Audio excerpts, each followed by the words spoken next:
and that one turned out to be the biggest blockbuster of them all. So yeah, absolutely.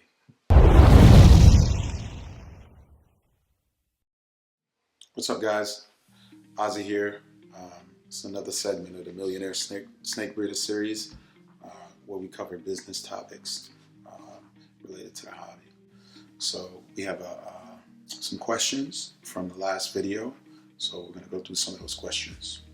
All right, our first question is from RB from YouTube. He asks, which morphs sell best when starting this hobby? It depends. That changes.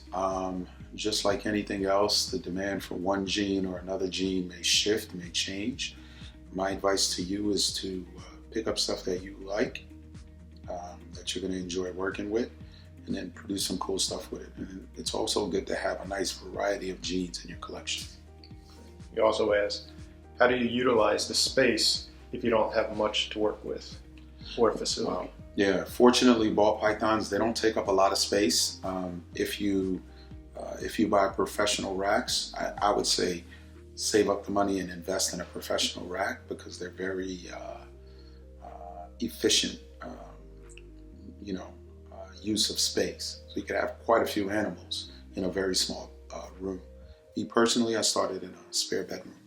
All right, we have a comment from Redbeard Exotics asking your thoughts on the future of this business.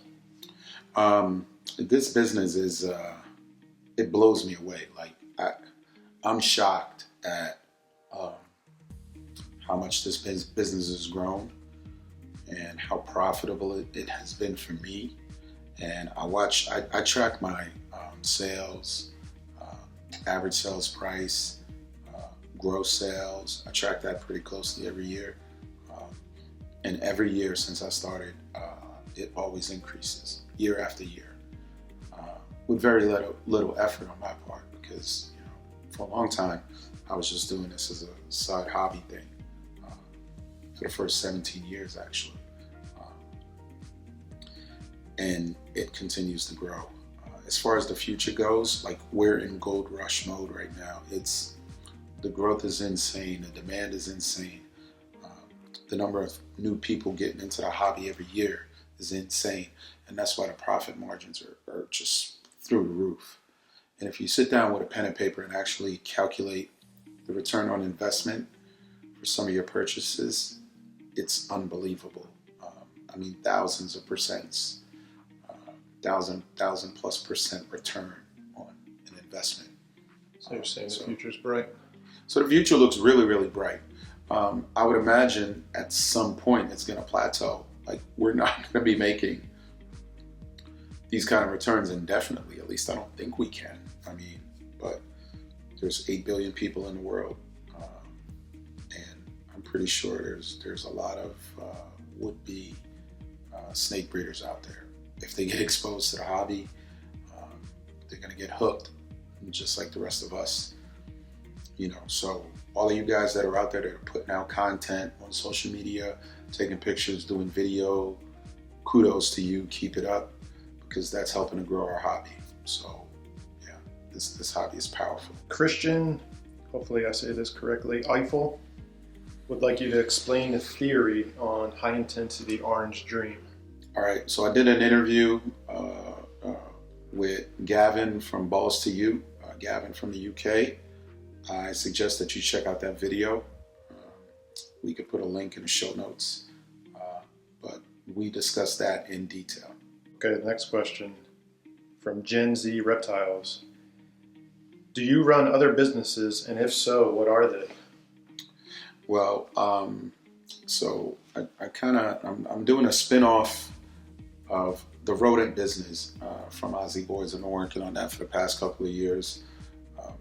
I think that's a huge business. There's a big demand for rodents and feeders. Our hobby is growing like crazy. As a result, there's a huge demand for cages and equipment and feeders and bedding, etc. So I'm doing that, but I also do real estate. I invest in real estate.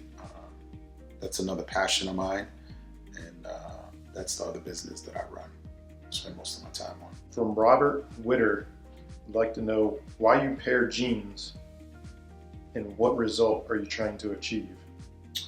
I'm trying to produce, I'm just trying to show um, the potential that's, within the ball python genome. So I'm always trying to produce combos that will look amazing as adults. That's my primary goal. So in the past, we would produce really cool babies, but then they would brown out. So years ago, I made it my mission to produce adults that look amazing, that look just as good, full grown as they did when they first hatched. So that's my primary goal. From High Class Pythons 2020, why do you use cypress mulch instead of coconut? Well, I started using cypress mulch when I first started. We used to only use cypress mulch when we acclimated wild-caught adult females, and we found that you get a wild-caught adult and it's pretty difficult to get them eating. But we found this method that worked really, really well, where we would dose them with Panicure, followed by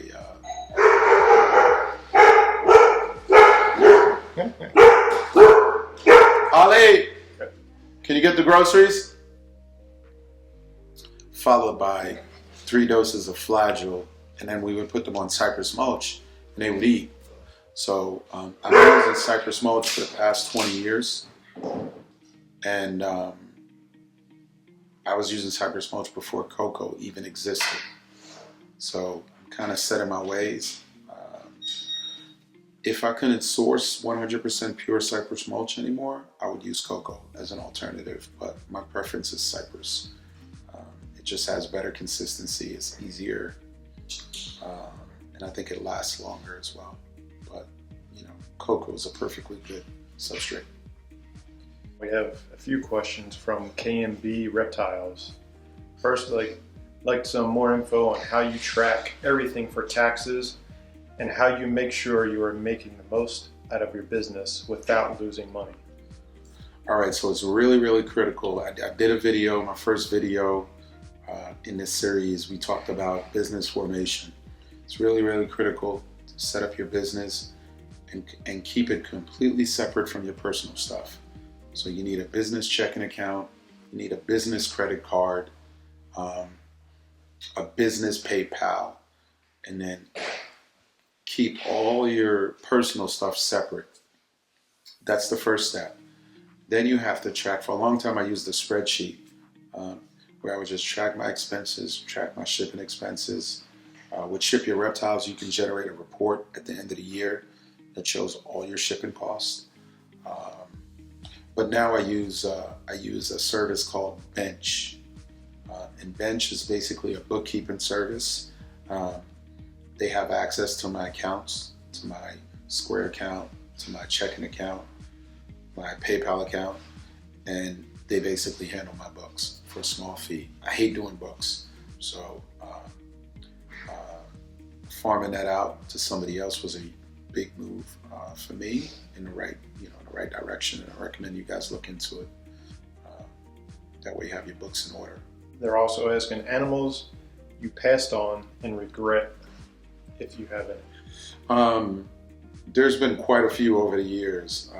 I had, for instance, I had spot nose very early on, and I didn't like it, and I just got rid of it.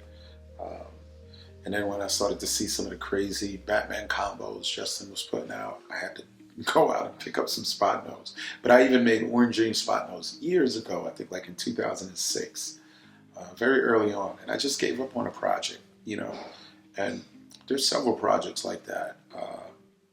When I picked up the candy, I got rid of all my lavender albino stuff. That's something that I regret, because I thought they were very similar, and I just assumed that the candy would be better, but they're actually pretty different. They do have some similarities, they're both albinos, but they produce some pretty different looking combos. So I'm sure there may be some additional projects that I just never got into, that I don't like, that I may regret in the future, but That's the name of the game. Speaking of projects, is there any projects that didn't live up to your expectations? Yes, quite a few. I had a lot of dinker jeans in the beginning that I started out with. The Hyper Striper, the bronze blusher, and I put a lot of time and effort into some of those jeans, and they never panned out. They never proved out to be genetic. The Orange Dream was one of those jeans too, and that was the one I had the lowest expectation of, and that one turned out to be the biggest blockbuster of them all. So yeah, absolutely. Now, what would you do differently if you had to start all over? If I had to start all over again, I would have started educating myself on real estate and on investing and money management a lot sooner. Because if I knew back then what I know now, I would be in a much, much better place financially. So one thing I recommend you guys do is to go out and educate yourself. Whenever I'm in the snake room, my snake room is like a classroom for me. Whenever I'm in the snake room cleaning cages or whatever, I usually have my headset in and I'm listening to audiobooks. I used to love to read, but who has time to sit down with a book and read a book anymore? So audiobooks are a godsend. It's just, it's an easy way to read hundreds of books,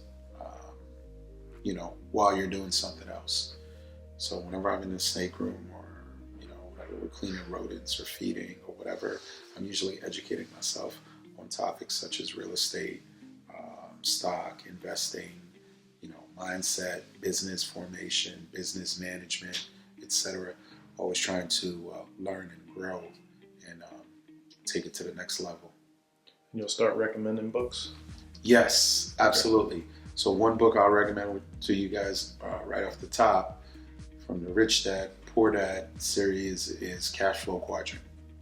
Check out Cash Flow Quadrant and you'll understand how money and taxes work in this country.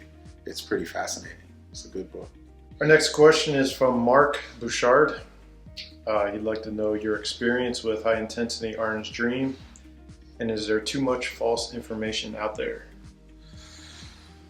I don't know if it's necessarily, there's always guys that are gonna, falsely market animals just to make a buck.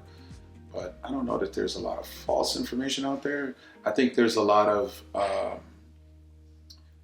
unknowns around the genetics with these animals, and I think some of it is just going to come with time. Like it's just going to take breeding trials and trial and error to try to figure things out. If you going back again to my interview with Gavin, I discussed some of the challenges around the topic and how the high intensity came about. All right, our last question, I'm probably going to butcher the last name, but from Kyle Strant. On the business side, what do you do throughout the year leading up to tax time? All right, so like I said earlier, I keep all my expenses separate. I have a business credit card. I have my business PayPal account. I just use that for business related expenses. Never put anything personal on there. So I track everything. Everything is basically in my credit card statement. It's in my checking account statements, in my checkbook, and in my PayPal reports. Everything is there. So I just make sure that everything is documented, and that's pretty much it. I have invoices for all my sales. I use Square. I love Square. I even use Square for payroll for my employees. So it's a great app, easy to use and designed for small businesses. So that's pretty much what I do, guys. All right, so we're going to continue to come with some business topics and give you guys some advice, some encouragement, because I think this industry is huge. And if you're smart, you can use it as a second, or a primary income stream. And we're going to talk about how to invest your money, redirect some of your money, and snowball your money and your profits that you get from the snakes. So You'll be having a blast, making a ton of money, and handling your business.